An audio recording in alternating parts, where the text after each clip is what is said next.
안녕하세요. 제2의 인생을 그려나가고 있는 30대 여성입니다. 제 시댁 식구들은요, 멀쩡한 사지육신을 두고도 어떻게 하면 저 하나 등쳐먹고 뜯어먹을 궁리만 하던 사람들이었어요. 정말이지 제가 오래 산 건 아니지만 그렇게 염치 없고 뻔뻔한 족속들은 처음이었죠. 그리고 피는 못 속인다고. 연애할 땐 몰랐는데 남편도 별반 다를 게 없더라고요. 남편하곤 아는 언니의 소개로 만나 1년을 사귀었어요. 남편이나 저나 나이가 있다 보니 어느 정도는 결혼을 염두에 두고 만나왔고요. 그리고 솔직히 저는 남편이나 저나 둘 다 직장 생활을 한 지도 꽤 되었고 앞으로도 계속 맞벌이를 할 거라고 생각했으니까 남편과 결혼하는 걸 걱정해 본 적은 없어요. 게다가 저희 부모님께선 예전부터 제가 결혼할 때 한 1억 정도는 지원해 주시겠다고 하셨으니까요. 그런데 막상 본격적으로 결혼 이야기가 나오고 나니 남편이 한다는 말이 돈이 없답니다. 직장 생활을 8년이나 했는데 겨우 3천밖에 못 모았다나요? 시댁에서 도와줄 수도 없다고 했고요. 그래서 저는 남편에게 그럼 당장 결혼하는 건 무리라고 솔직하게 얘기했습니다. 양쪽이 차이가 많이 나는데 분명 친정 부모님께서도 탐탁치 않아 하실 거고. 그럼 그런 우리 부모님을 설득하는 과정에서 나나 당신이 얼마나 상처를 받을지 안 봐도 뻔하다. 그렇다고 당장 헤어지자는 건 아니고 앞으로 한 1년만이라도 얼마라도 빡세게 모아보자. 하지만 남편의 고집은 완강했습니다. 세상에 누가 결혼할 때 모든 걸 완벽하게 갖춰놓고 결혼하냐면서 일단 없으면 없는 대로 하고 이후로 같이 노력하면 되는 거 아니냐고요. 그리고 이 상황을 친한 친구에게 털어놓으니 친구가 보인 반응 또한 뜻밖이었습니다. 남편이 해오는 게 없고 시댁에서도 해주는 게 없으면 적어도 너한테도 이것저것 요구하진 못할 거 아니냐. 어쩌면 그게 차라리 속 편할 수도 있다. 어쩐지 남편 말도 친구 말도 다 일리가 있는 것 같았어요. 그리고 무엇보다도 일단 저부터가 헤어지는 건 엄두가 나질 않았던 게 사실이고요. 그러니 어떻게든 좋은 쪽으로 생각을 해보려고 노력을 했던 것 같습니다. 그래서 결국 마음을 다잡고 결혼을 하기로 했는데 문제는 결혼을 준비하는 과정 또한 순탄치만은 않았다는 거예요. 집을 알아보는데 매물도 없고 집값도 많이 올라 아무리 저희 친정에서 보태주신다고 한들 매매는커녕 전세도 대출을 받지 않고는 방법이 없겠더라고요. 게다가 저희가 살게 될 집에서 회사까지의 거리도 무시할 수 없었죠. 그래서 결국 남편과 제 회사 중간쯤으로 해서 오피스텔 생활을 하기로 했습니다. 그런데 그렇게 집 문제까지 해결하고 며칠이 지났을 때였어요. 어머님께서 연락을 해오셔서는 퇴근길에 잠깐 들렸다 가라시대요. 참고로 회사에서 저희 친정까진 30분 거리고 시댁까지는 1시간은 좋게 걸리는 거리입니다. 그러니 당연히 좀 번거롭게 느껴진 게 사실이에요. 그래서 제가 바로 대답을 못했더니 어머님께서 대뜸 오라면 네 하고 오면 될 것이지 무슨 뜸을 들이냐며 언성을 높이시는 게 아니겠어요? 너무 당황스러워서 일단 죄송하다 얼른 가겠다 하고는 곧장 남편에게 전화해 어머님이 집으로 오라고 하시던데 혹시 무슨 일이라도 있냐고 물었습니다. 이유라도 알고 가면 저도 나름대로 생각을 하고 갈 수 있으니까요. 그런데 남편이 아주 금시초문이라는 듯 오히려 저한테 이유를 묻대요. 그러니 저로서는 시댁에 가는 내내 어찌나 초조하고 긴장이 됐는지 몰라요. 그리고 그렇게 부랴부랴 도착한 시댁에서 어머님은 생각지도 못한 이야기를 꺼내셨습니다. 듣자 하니 오피스텔에서 살 거라던데 그게 사실이냐고요. 그래서 그렇다 하니 그럼 혼수는 어떡할 거냐대요?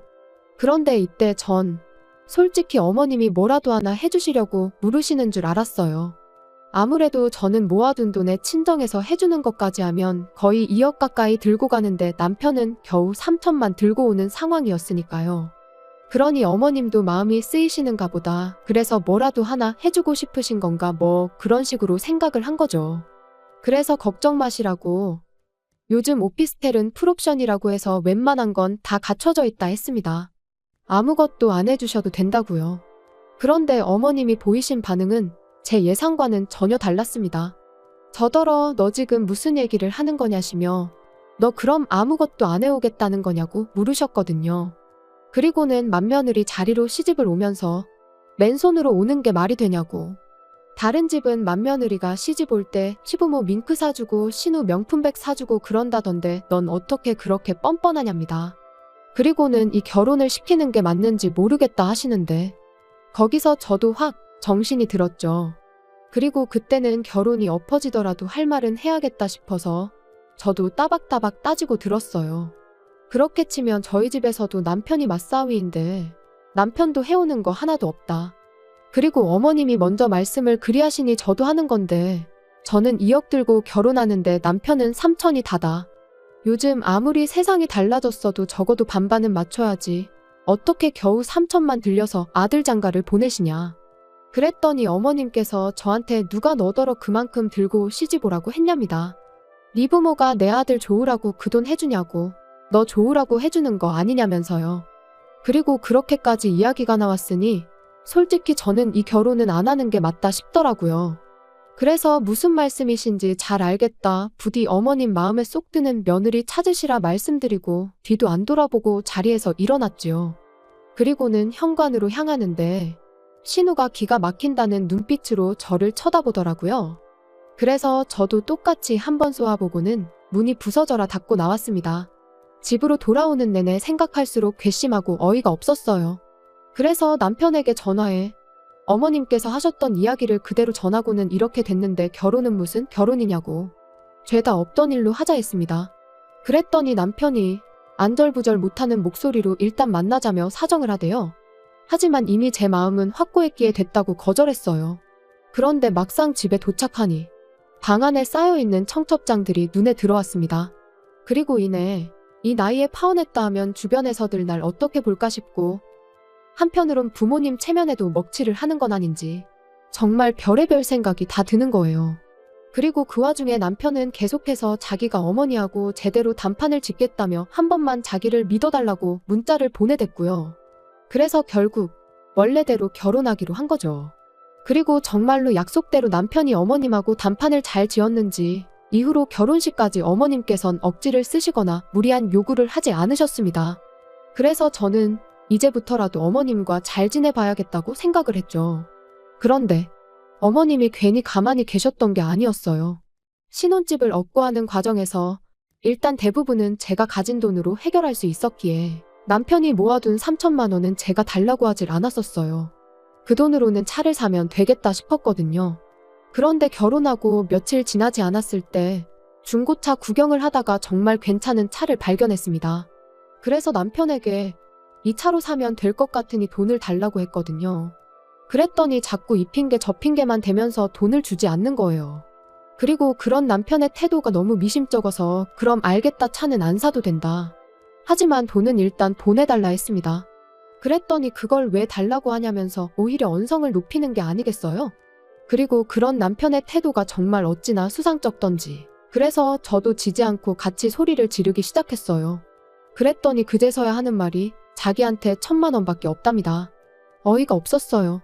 결혼 이야기 나오고 지금까지 반년 동안 도대체 2천을 어디다 쓴 건지 감이 안 왔거든요. 그래서 혹시 주식했냐 코인했냐 물으니 그것도 아니랍니다. 그리고는 하는 말이 어머님한테 드렸대요. 죽기 살기로 키워놨더니 은혜도 안 갚고 장가를 가냐며 나오지도 않는 눈물을 쥐어짜내고 효를 하시길래 보다 못해 얼마면 되겠냐고 소리를 질렀더니 언제 울었냐는 듯 일단 2천이라고 하시며 계좌로 보내라고 하시더라나요. 그래서 진짜 치사하고 더러워서 드렸다고요. 그리고 그 당시엔 남편 말을 정말 고지고대로 믿었기에 정말 크게 충격을 받았어요. 남편이 불쌍하기도 했고요. 그래서 더는 따지지 않고 알겠다 했습니다. 그리곤 그냥 남은 1,000만 원만 제가 가지고 왔어요. 남편이 들고 있다가는 그나마도 뺏기지 싶어서 말이에요. 그런데 생각지도 못한 골치 아픈 일이 또 터졌습니다. 이제 정말 돈 좀 모아볼까 하는 타이밍에 남편 회사가 부도가 나면서 남편이 실직을 하게 됐거든요.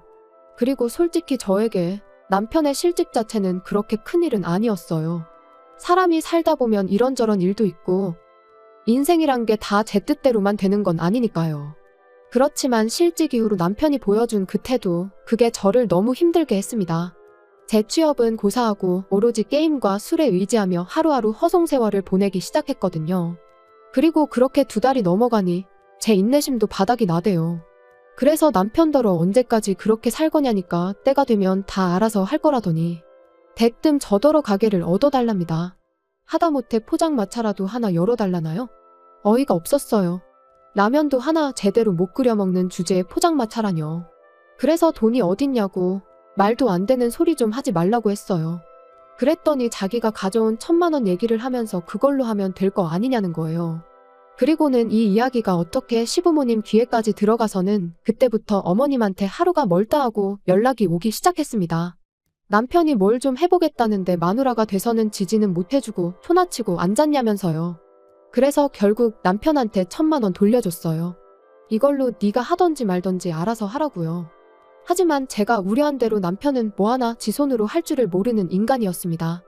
당장 포장마차를 하겠다고 해놓고 자리도 하나 못 구해서는 끙끙 앓고만 있었으니까요. 그래서 결국 제가 아는 사람을 통해 물어물어 대학가 근처에 자리까지 잡아줬지요. 그리고 그 정도로 해줬으면 남편도 어느 정도 노력은 할 줄 알았는데 천만에요. 장사 시작하고 2주 만에 남편이 도저히 못하겠다며 말 그대로 두 손 두 발 다 놔버렸거든요. 아무래도 저녁 장사를 하다 보니 별의별 손님들이 다 왔던 모양인데 남편 입장에선 그게 감당하기 어려웠던 모양입니다. 자기 적성에 안 맞는 것 같다고 그냥 직장 생활이나 해야겠다 그러는데 솔직히 눈앞이 깜깜했어요. 막말로 오라는 직장이 있던 것도 아니고 그럼 또 게임과 술에 빠져 지내면 어쩌나. 그리고 그런 생각을 하니 암담했던 거죠. 그래서 결국 남편한테 제가 도와주겠다고 했습니다. 그러니까 조금만 더 힘을 내보라고요. 하지만 결론부터 이야기하자면 소용없는 짓이었어요.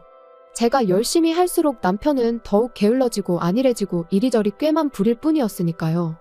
그리고 그런 남편을 어르고 달래다 보면 저는 2배, 3배로 힘들고 우울해지고 그래서 결국 남편더러 100만 원만 벌어도 좋으니 내일이라도 당장 출근할 곳을 찾으라 했습니다. 포장마차는 내가 하겠다고요. 사실 이제 와서 말이지만 그 무렵 저는 회사 생활보단 포장마차 일을 할 때 더 보람을 느끼고 있었어요. 그래서 남편이 차라리 포장마차에서 손을 떼줬으면 하는 바람도 없잖아 있었죠. 그리고 그렇게 3년이 지난 올해 초였습니다. 날씨가 너무 안 좋아서 도저히 포장마차는 열 수가 없겠다 싶어 모처럼 집에서 쉬고 있는데 어머님한테 연락이 왔어요. 할이하기가 있으니 남편하고 오라고요. 그래서 남편이 퇴근하기가 무섭게 시댁으로 향했는데 이번에도 역시나 잘 지냈냐 뭐 안부는 고사하고 다짜고짜 당신 할 말만 쏟아내셨습니다. 그리고 그 이야기는 기가 막히대요. 남자친구가 있는 줄도 몰랐는데 신우가 임신을 했다고요. 게다가 그 남자친구가 신우보다 10살이나 어리다는데 뭐라 할 말이 없었죠. 하지만 뭐 제가 어떻게 생각하든 두 사람이 좋으면 그만 아닌가요? 그래서 축하한다 했습니다. 그랬더니 어머님이 너는 하나뿐인 신우가 시집을 가게 생겼는데 말로만 그러냐면서 신우랑 결혼해야 할 남자가 가진 게 쥐뿔도 없어서 큰일이다 뭐 그런 푸념을 잠깐 늘어놓으시더니 그래서 말인데 저더러 가게 열려고 모아놓은 돈이 있지 않냐며 일단 그 돈을 좀 쓰셔야겠답니다. 빌려달라고 해도 빌려줄까 말까인데 완전 맡겨놓은 사람처럼 말씀을 하시더라니까요. 그래서 단칼에 그렇게는 안 된다 했습니다. 어머님 말씀대로 가게 열 때 써야 하는 돈이라 안 된다고요. 그랬더니 어머님이 내가 너 그럴 줄 알았다면서 근데 너 그 포장마차 누구 돈으로 시작한지는 알고 있냐입니다. 내 아들 돈으로 시작한 거다. 이 말씀이셨죠. 그래서 저도 그건 결혼할 때 들고 온 결혼자금이었으니 남편 돈이라고만 볼 수는 없다고 받아쳤어요. 그런데 남편은 하지만 어머님이 3천을 다 가져가실 수도 있었는데 2천만 가져가신 거라고 생각하면 어머님의 권리가 아예 없다고는 볼 수 없다면서 헛소리나 하더라니까요. 그러면서 가게는 좀 천천히 열어도 되지만 신우는 이제 곧 배도 불러올 거고 그러니까 우열을 따져도 신우 결혼식이 먼저 아니겠냐면서 순서에 맞게 돈을 쓰잡니다. 기가 막혔죠. 그래서 당연히 싫다고 말도 안 되는 소리 좀 하지 말라고 했어요. 그리고는 남편더러 내가 그 돈을 어떻게 벌었는지 누구보다 잘 알면서 그런 소리가 나오냐고 그럴 것 같으면 당신이 당신 앞으로 대출받아 빌려주라고 쏘아붙였네요. 그랬더니 저희 어머님은 또다시 아니 돈이 있는데 뭐하러 쓸데없이 대출을 받아서 이자를 내냐며 저더러 그렇게 네 욕심만 챙기면 못 쓴다나요? 그리고는 시집 올 때도 CM이고 신우한테 뭐 하나 해주지도 않고 정말 너무한다면서 그런 식으로 굴거면 아예 당신 아들하고도 살지 말라대요. 그리고 저는 그런 어머님의 말씀에 남편이 뭐라고 한마디라도 할 줄 알았는데 전혀요. 남편은 어머님이 하시는 말씀이 전부 다 옳다는 표정으로 저를 바라볼 뿐이었어요. 그래서 저도 몇 초간 남편을 바라보다가 알겠다고 했습니다. 데려가시라고. 지금 당장 제가 먼저 남편을 포기하겠다고요. 그랬더니 그제서야 어머님도 남편도 그리고 신우까지 이게 아닌데 하는 표정을 짓더니 남편이 제 손목을 잡아 끌고 방으로 데리고 들어가선 왜 이렇게 일을 키우냐입니다. 그냥 이참에 몇 푼이라도 도와주고 어머님한테 인정받고 하면 얼마나 좋으냐면서요. 하지만 이제 와서 인정은 무슨 다 필요 없다 했습니다. 당장 남편부터가 내 마음 하나 몰라주는데 어머님한테 인정받는 건 나한테는 아무런 의미도 없다고요. 그리고는 신우 배가 불러오든 말든 시집을 가든 못 가든 그건 다 니네 식구들끼리 알아서 해라 하곤 방 밖으로 뛰쳐나왔지요. 그리곤 안녕히 계시라는 인사는커녕 뭐를 하건 간에 분수껏 하라고 괜한 사람 괴롭히지 말라 했습니다. 남편한테는 이 짐은 퀵으로 다 보내줄 테니 따라 나오지 말라 했어요. 집으로 돌아오는 내내 마치 결혼 전 어머님한테 처음 폭언을 들었던 그날처럼 어찌나 분하고 속상하던지 눈물만 하염없이 흐르더군요. 그리고 남편하고는 결국 협의 이혼했습니다. 포장마차 시작할 때 들어간 비용의 반을 돌려주는 조건으로 깔끔하게 헤어졌지요. 솔직히 그 돈도 주기 싫었지만 그나마도 안 주면 도무지 나가 떨어질 것 같지가 않아서 별 수 없었네요. 듣자 하니 남편은 저와 이혼하고 얼마 안 가 또 회사에서 잘린 모양입니다. 그런데 이번엔 남편이 회사 공금에 손을 댔다는 소문이 있어요. 혹시 신우 결혼 때문에 그런 짓까지 한 걸까요? 이제 뭐 저랑 상관없는 사람이니까 제 알 바는 아니지만 남편을 생각하면 불쌍하기도 하고 한편으론 한심하기도 하고 미움보다는 애증이라고 봐야 할 것 같네요. 아무튼 남편과는 헤어졌지만 그 사람이 아니라면 장사를 시작할 엄두조차 못 냈을 테니 고마운 마음도 조금은 남아있기에 그 사람은 그 사람대로 잘 살기를 바랄 뿐입니다.